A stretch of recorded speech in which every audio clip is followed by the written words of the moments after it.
شروع کرتی ہوں اللہ کے نام سے جو بڑا مہربان نہایت رحم کرنے والا ہے۔ موت کے کنویں سے قید خانے تک، حضرت یعقوب علیہ السلام اور حضرت یوسف علیہ السلام کے دور کی کہانی۔ تقریباً 2000 برس قبل از مسیح کی بات ہے کہ ایک چھوٹے سے شہر کنان میں اللہ کے پیغمبر حضرت یعقوب علیہ السلام رہا کرتے تھے۔ کنان شام کے شمال میں واقع ہے۔ حضرت یعقوب علیہ السلام کو اللہ تعالیٰ نے بہت اولاد عطا کی تھی۔ ان کا ایک بیٹا یوسف علیہ السلام بہت خوبصورت اور نہایت نیک سیرت تھا۔ اس کا چھوٹا بھائی بن یمین بھی بہت ہونہار بچہ تھا۔ حضرت یعقوب علیہ السلام تمام بچوں سے شفقت و محبت سے پیش آتے تھے، مگر یوسف علیہ السلام کی غیر معمولی وجاہت، ذہانت اور اخلاق کی وجہ سے انہیں اس سے کچھ زیادہ ہی انس تھا۔ یوسف علیہ السلام کے لیے باپ کی حد سے زیادہ شفقت نے اس کے سوتیلے بھائیوں میں حسد کی آگ سلگا دی۔ آپ کے سوتیلے بھائی بہت بد اخلاق اور فسادی نوجوان تھے۔ ان کے حسد کے جذبے جلد ہی شدید نفرت اور جانی دشمنی کی صورت اختیار کر گئے۔ آخر کار ان مکار بھائیوں نے یوسف علیہ السلام کو ٹھکانے لگانے کا ایک گھناؤنا منصوبہ مرتب کر لیا۔ ایک روز وہ باپ کے پاس آئے اور کہنے لگے کہ وہ قریبی جنگل میں سیر و تفریح کے لیے جا رہے ہیں اور چاہتے ہیں کہ اپنے چھوٹے بھائی یوسف علیہ السلام کو بھی ساتھ لے جائیں۔ باپ نے اجازت دینے سے انکار کر دیا۔ یوسف علیہ السلام ابھی کم عمر تھے۔ بوڑھے باپ کو خدشہ تھا کہ جنگل میں کھیلتے کھیلتے یوسف بھائیوں سے بچھڑ گیا تو کوئی جنگلی جانور اسے اٹھا لے جائے گا۔ عیار بھائیوں نے اپنی بات پر بہت اصرار کیا۔ انہوں نے یوسف علیہ السلام کے تحفظ کے لیے ہر قسم کی یقین دہانی کرائی۔ ان کے شدید اصرار پر باپ نے بحالت مجبوری انہیں یوسف علیہ السلام کو ساتھ لے جانے کی اجازت دے دی۔ جنگل میں پہنچتے ہی سوتیلے بھائیوں نے قتل کی سازش پر عمل شروع کر دیا۔ انہوں نے یوسف علیہ السلام کی قمیض اتار لی اور انہیں ایک ویران کنویں میں دھکیل دیا۔ پھر ایک جنگلی جانور مار کر یوسف علیہ السلام کی قمیض اس کے خون میں تر کر دی۔ اس کے بعد یہ مکار بھائی روتے پیٹتے گھر لوٹے اور آتے ہی خون آلود قمیض باپ کے سامنے رکھ دی۔ ساتھ ہی ساتھ انہوں نے یوسف علیہ السلام کی ہلاکت کا من گھڑت افسانہ سنانا شروع کر دیا۔ انہوں نے کہا کہ جنگل پہنچ کر انہوں نے ایک جگہ یوسف علیہ السلام کو سامان کی حفاظت پر بٹھا دیا تھا اور خود ادھر ادھر گھومنے پھرنے لگے۔ تھوڑی دیر بعد جب وہ واپس اس جگہ لوٹے تو کیا دیکھتے ہیں کہ یوسف علیہ السلام تو غائب ہیں، مگر ان کی خون آلود قمیض موقع پر پڑی ہے۔ اس سے انہیں یقین ہو گیا کہ انہیں کسی خونخوار بھیڑیے نے چیر پھاڑ کر کھا لیا ہے۔ مکار بھائیوں کے اس فرضی ڈرامے سے حضرت یعقوب علیہ السلام کو شدید صدمہ ہوا، مگر انہیں اس جھوٹے افسانے پر قطعی یقین نہ آتا تھا، کیونکہ آپ بے حد صابر واقع ہوئے تھے، اس لیے معاملہ اللہ تعالیٰ پر چھوڑ کر چپ ہو رہے۔ اس غمناک واقعے کے بعد آپ بہت پریشان اور افسردہ رہنے لگے۔ آپ کو یوسف علیہ السلام سے بہت پیار تھا۔ یوسف علیہ السلام ایسے ہونہار فرزند کو بھلا آپ کیسے بھلا سکتے تھے؟ جو جو دن گزرتے جاتے تو یوسف علیہ السلام کی یاد انہیں اور زیادہ تڑپانے لگی۔ بیٹے کے فراق میں آپ اکثر آنسو بہاتے رہتے۔ جس روز یوسف علیہ السلام کے مکار بھائیوں نے انہیں ویران کنویں میں دھکیل دیا تھا، اسی روز وہاں سے ایک تجارتی قافلے کا گزر ہوا۔ وہ لوگ مصر جا رہے تھے۔ وہ کچھ دیر آرام کے لیے کنویں کے قریب بیٹھ گئے۔ ایک مسافر نے پانی کے لیے ڈول نیچے لڑکایا۔ جب ڈول باہر نکالا گیا تو پانی کی بجائے یوسف علیہ السلام اس سے چپکے ہوئے تھے۔ قافلے والے اس عجیب و غریب منظر سے حیرت میں ڈوب گئے۔ وہ یوسف علیہ السلام کے غیر معمولی حسن و جمال سے بے حد متاثر ہوئے۔ وہ اسے اپنے ہمراہ مصر لے گئے اور جاتے ہی شاہی خاندان کے ایک بہت بڑے فوجی سردار فاتیفار کے ہاتھ بطور غلام فروخت کر دیا۔ یوسف علیہ السلام کی شخصی وجاہت اور وقار سے سردار فاتیفار بہت مرعوب ہوا۔ اس نے آپ کو اپنا بیٹا بنا کر پالنے کا ارادہ کر لیا۔ وہ آپ کو بڑی شفقت اور احترام سے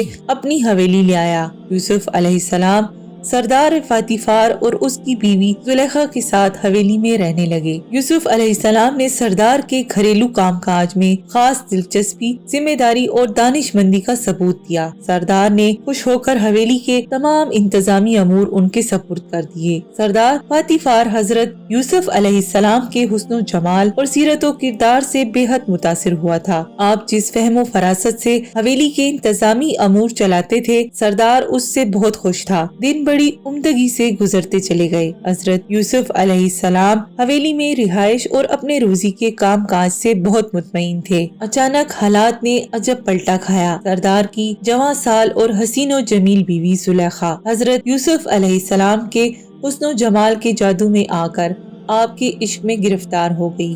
سردار فتح فار تو اسے ماں کا کردار ادا کرتے دیکھنا چاہتا تھا، مگر زلیخا نے اور ہی سمت اختیار کر لی۔ اس کے بھڑکتے ہوئے جذبات قابو سے باہر ہوتے گئے۔ وہ یوسف علیہ السلام پر فریفتہ ہو چکی تھی، تاہم اسے جلد ہی معلوم ہو گیا کہ یوسف علیہ السلام نہ صرف حسن و جمال ہی میں یکتا تھے بلکہ سیرت و کردار میں بھی اپنی مثال آپ تھے۔ وہ زلیخا کی ہوس کے بھڑکتے ہوئے شعلوں کو قطعی نظر انداز کرتے رہے۔ یوسف علیہ السلام کی بلند اخلاقی اور سرد مہری سے زلیخا کو سخت دھچکا لگا۔ وہ بے حد مایوس ہوئی، مگر اس کے باوجود اس کا رواں رواں یوسف علیہ السلام کے عشق کی آگ میں سلگتا رہا۔ وہ ہر لحظہ اس عشق کے شعلوں کو بجھانے کی تاک میں رہتی تھی۔ آخر ایک دن زلیخا کو اپنی آتش عشق بجھانے کا ایک عمدہ موقع ہاتھ آ گیا۔ اس روز یوسف علیہ السلام حویلی کے کمرے میں تنہا بیٹھے تھے کہ زلیخا یک لخت آ ٹپکی۔ اس نے آتے ہی دروازہ بند کر دیا اور دیوانہ وار آپ کی جانب لپکی۔ یوسف علیہ السلام معاملے کی نزاکت فوراً بھانپ گئے اور کمرے سے باہر نکل بھاگنے کے لیے تیزی سے آگے بڑھے۔ زلیخا پھر بھی باز نہ آئی اور بھاگتے ہوئے یوسف علیہ السلام کی قمیض پیچھے سے دبوچ لی۔ اسی تگودو میں آپ کی قمیض کافی پھٹ گئی، مگر آپ اس عورت کے چنگل سے صاف نکل گئے۔ زلیخا کو اپنی ناکامی پر بہت خجالت ہوئی اور سخت غصہ آیا،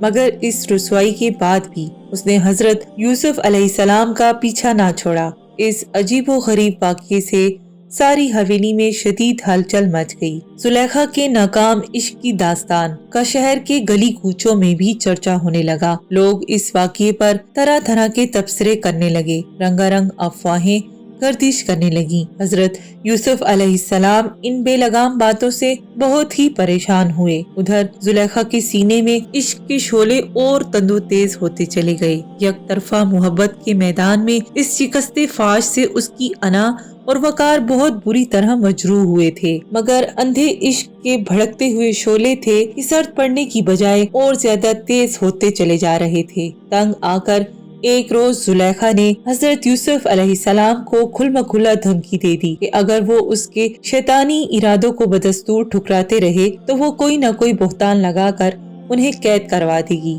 بیچارے یوسف علیہ السلام عجب مخمصے میں پھنسے ہوئے تھے۔ وہ سخت افسردہ اور کھوئے کھوئے سے رہتے، مگر اس پریشان حالت میں بھی انہیں ایک لمحے کے لیے بھی اس بے لگام عورت کے آگے گھٹنے ٹیکنے کا خیال تک نہ آیا۔ وہ اپنی طبعی نیک روش پر چٹان کی مانند ڈٹے رہے۔ صحت اور پاکیزگی کے راستے سے بدکنے کا انہوں نے کبھی سوچا بھی نہ۔ وہ اس الجھن سے نجات کے لیے اللہ سے دعائیں مانگتے تھے۔ جب زلیخا اپنی ہٹ سے بالکل باز نہ آئی تو یوسف علیہ السلام اس نتیجے پر پہنچنے پر مجبور ہو گئے کہ اگر ضرورت پڑی تو وہ قید کاٹنے کے لیے بھی تیار ہو جائیں گے، مگر زلیخا کی آتش عشق کے آگے ہتھیار ہرگز نہ ڈالیں گے۔ اسی اثنا میں گرد و نواح میں زلیخا کے عجیب و غریب عشق کی داستان کے چرچے حد سے زیادہ بڑھتے گئے، حتیٰ کہ سردار فتح فار کو بھی سخت پریشانی لاحق ہوئی، مگر خوش قسمتی سے اسے اب تک ساری حقیقت معلوم ہو چکی تھی اور حضرت یوسف علیہ السلام کی معصومیت اور بلند اخلاقی کا پختہ یقین ہو چکا تھا۔ مگر حویلی کے وقار اور زلیخا کے اصرار سے مجبور ہو کر اس نے بھی حضرت یوسف علیہ السلام کو کچھ عرصے کے لیے قید خانے میں ڈال دینے کا فیصلہ کر لیا۔ اسے امید تھی کہ یوسف علیہ السلام کے آنکھوں سے اجھل ہو جانے سے زلیخا کی آتش عشق بھی سرد پڑ جائے گی اور یوں سارا معاملہ رفع دفع ہو جائے گا۔ چنانچہ حضرت یوسف علیہ السلام کو شہر کے جیل خانے میں قید کر دیا گیا اور یوں موت کے کنویں سے نجات پاتے ہوئے یوسف علیہ السلام از سر نو ایک نئے عذاب میں پھنس گئے۔ فطرت کا اصول ہے کہ اچھی سیرت و کردار والے نیک لوگ جہاں کہیں بھی ہوں اپنی نیکیوں اور اچھائیوں کی خوشبوئیں بکھیرتے ہی چلے جاتے ہیں۔ قید خانے میں بھی حضرت یوسف علیہ السلام کے غیر معمولی اوصاف و محاسن کسی سے ڈھکے چھپے نہ رہ سکے۔ چنانچہ قابل، شریف اور ذہین قیدی ہونے کے ناطے سے جیل کی انتظامیہ نے انہیں جلد ہی نظم و ضبط کے امور کا نگران مقرر کر دیا۔ قید کے دن بیتے جا رہے تھے۔ کبھی کبھی حضرت یوسف علیہ السلام کو اپنے بوڑھے باپ اور چھوٹے بھائی کی یاد ستاتی، سوتیلے بھائیوں کی بدسلوکی کا خیال آتا، زلیخا کے بے لگام جذبات پر حیرت ہوتی، اپنی بلا وجہ قید پر غصہ آتا اور کافی کڑتے، مگر جو وقت گزرتا گیا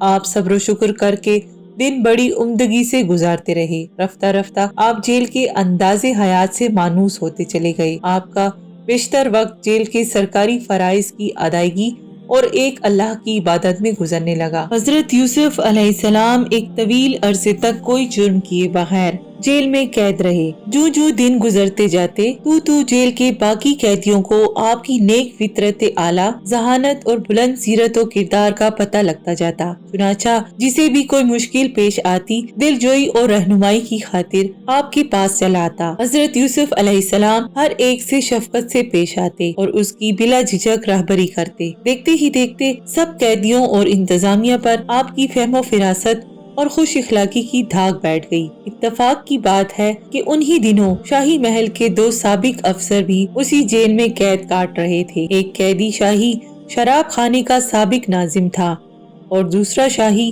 مہمان خانے کا سابق منتظم باورچی۔ ایک رات شراب خانے والے قیدی نے خواب دیکھا کہ وہ انگوروں کے ایک بہت بڑے ڈھیر سے رس نچوڑ کر بادشاہ کے لیے شراب تیار کر رہا ہے۔ منتظم باورچی نے خواب دیکھا تھا کہ وہ روٹیوں کا بھرا ہوا ٹوکرا سر پر اٹھائے جا رہا ہے اور کوے ٹوکرے سے روٹیاں نوچ نوچ کر لے جا رہے ہیں۔ حضرت یوسف علیہ السلام کی شہرت سن کر دونوں قیدی آپ کے پاس آئے اور اپنے خوابوں کی تعبیر کی فرمائش کی۔ یوسف علیہ السلام نے شراب خانے کے سابق ناظم کو بتایا کہ تمہارے مقدمے کا جلد ہی فیصلہ ہو جائے گا، تم بری ہو جاؤ گے اور شاہی محل میں اپنی سابقہ ملازمت پر بحال کر دیے جاؤ گے۔ دوسرے قیدی کو یوسف علیہ السلام نے صاف صاف کہہ دیا کہ اسے عنقریب پھانسی پر لٹکا دیا جائے گا۔ تھوڑے ہی عرصے بعد دونوں قیدیوں کے مقدمے کا فیصلہ سنا دیا گیا۔ دونوں فیصلے حضرت یوسف علیہ السلام کی تعبیر کے عین مطابق تھے۔ شراب خانے کے سابق ناظم کو رہا کر کے اسے شاہی محل میں اپنی پہلی ملازمت پر بحال کر دیا گیا۔ شاہی باورچی کو پھانسی دے دی گئی۔ خوابوں کی ان 2 تعبیروں سے فن تعبیر میں حضرت یوسف علیہ السلام کی دھاگ بیٹھ گئی۔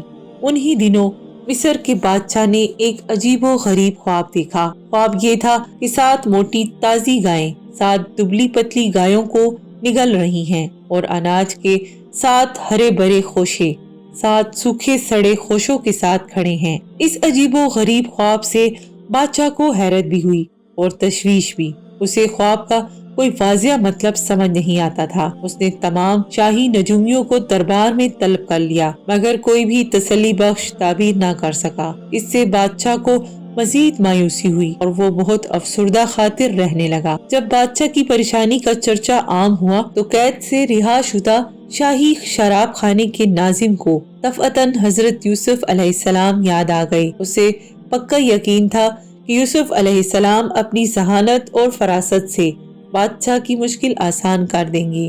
وہ سیدھا بادشاہ کی خدمت میں حاضر ہوا اور خوابوں کی تعبیر کے بارے میں حضرت یوسف علیہ السلام کے کمال کا ذکر کیا۔ بادشاہ نے فوراً آپ کو دربار میں طلب کر لیا اور انہیں اپنے خواب بیان کر کے تعبیر کی فرمائش کی۔